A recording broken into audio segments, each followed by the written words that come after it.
अभिवादन स्वीकार कीजिए ब्रजेश मिश्रा का और आप देखना शुरू कर चुके हैं द डिबेट। बहनों भाइयों, उत्तर प्रदेश में लोकसभा चुनाव की तैयारियों में समाजवादी पार्टी ने अपने 16 प्रत्याशी घोषित करके राजनीतिक माहौल को गर्म कर दिया है। समाजवादी पार्टी की सूची देखें तो उसमें स्पष्ट है कि वो पिछड़ा और दलितों को लेकर बहुत फिक्रमंद है और उनको अधिकांश सीटें लड़ाने की कोशिश कर रही है। लेकिन तब जब अभी कांग्रेस के साथ अंतिम सहमति समाजवादी पार्टी की नहीं बनी, उसी बीच इन सीटों की घोषणा ने कांग्रेस को भी नाराज कर दिया है और कांग्रेस के प्रभारी महासचिव ने इस पर अपनी नाराजगी का खुलकर इजहार किया है। क्या इंडिया अलायंस में सीटों का बंटवारा अभी भी फंसा हुआ है और तब तक जब तक सहमति नहीं हो पा रही है, क्या ये आपस में उलझते और लड़ते रहेंगे और क्या ये भारतीय जनता पार्टी की भी राह को आसान कर रहे हैं और इनके बीच सहमति न बनना ये दिखाता है कि विपक्ष में अभी भी एकता का अभाव है। क्या ये असंगठित होकर बीजेपी का मुकाबला कर पाएंगे? आज चर्चा इसी विषय पर। बहनों भाइयों, समाजवादी पार्टी ने जब अपने कैंडिडेट्स के 16 कैंडिडेट्स की लिस्ट अनाउंस कर दी तब उसने दूसरी बार कांग्रेस को शॉक्ड कर दिया।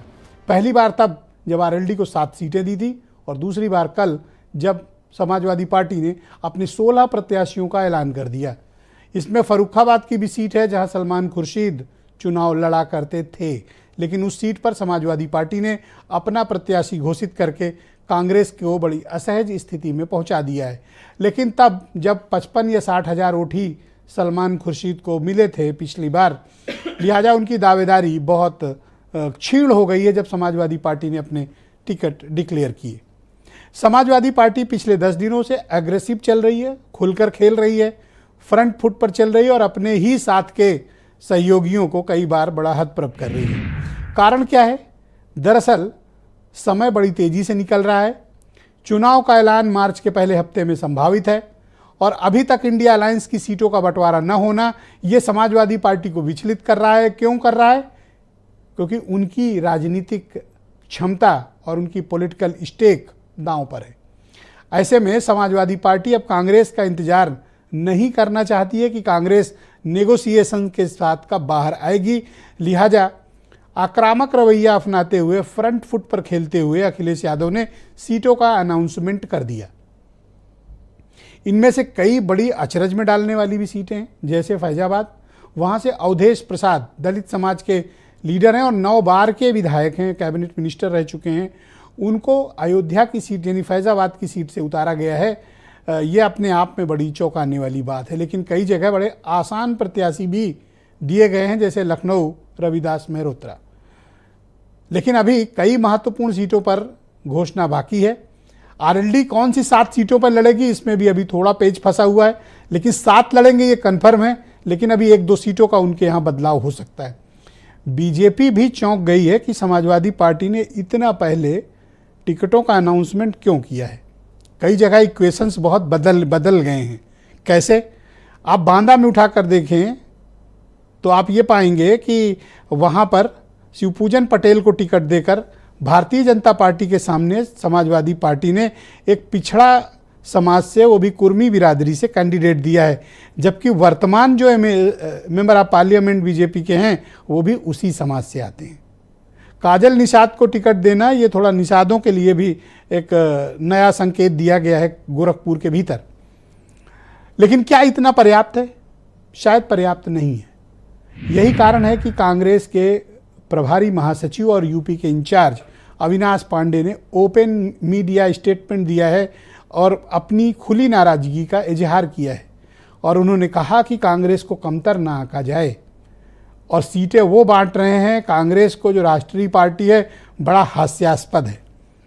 वो बयान इन्होंने क्यों दिया? और अब तक कोऑर्डिनेशन कमेटी द्वारा कोई सहमति न बनाया जाना ये बताता है कि कांग्रेस और समाजवादी के पार्टी के बीच ऑल इज नॉट वेल, यानी सब कुछ ठीक नहीं है। क्या एक बिखरा हुआ विपक्ष, क्या एक बिखरी हुई विचारधाराओं से इकट्ठा हुआ अलायंस बीजेपी जैसी पार्टी को उत्तर प्रदेश में कोई मुकाबला दे पाएगा? आज हम चर्चा इसी विषय पर करने वाले हैं। आप कुछ स्टेटमेंट सुन लें, उसके बाद हम डिबेट को आगे बढ़ाएंगे। इस प्रकार से नामों की घोषणा करना, कोई ऐसा समझौता हुआ ही नहीं है।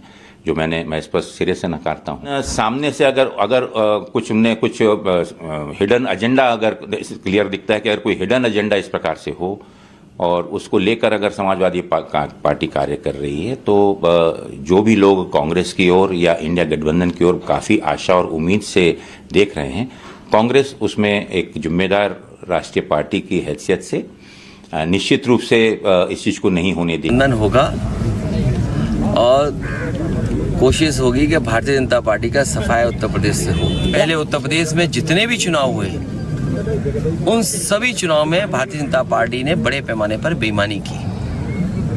2022 का चुनाव जनता ने समाजवादियों को जिताया था, लेकिन बेईमानी करके परिणाम उन्होंने अपने पक्ष में कर लिया। गठबंधन की दुर्गति हो गई है इस समय। कोई टांग खींच ले जा रहा है, कोई हाथ खींच ले जा रहा है, कोई गर्दन खींच ले जा रहा है, कोई पैर तोड़ ले रहा है। तो ये स्थितियां हैं और मैं समझता हूँ अस्वाभाविक जहाँ गठबंधन हुआ करते हैं, गैर सैद्धांतिक गैर वैचारिक रूप से ऐसे गठबंधन होते हैं, वो लंबे समय तक टिक नहीं सकते, चल नहीं सकते। तो बहनों भाइयों, आज की परिचर्चा को आगे बढ़ाएंगे। बीजेपी से आनंद दुबे, समाजवादी पार्टी से सुनील साजन, अरुण राजभर एसबीएसपी से हमारे साथ मौजूद हैं। मेरे साथ प्रदीप सिंह उत्तर प्रदेश में कांग्रेस कमेटी के प्रवक्ता, रोहित अग्रवाल राष्ट्रीय लोकदल से और एमआईएम के राष्ट्रीय प्रवक्ता और उत्तर प्रदेश के इंचार्ज आसिम वकार और वीरेंद्र सिंह जी हमारे स्टेट हेड। तो सबसे पहले स्क्रीन पर लिया जाए सुनील साजन को।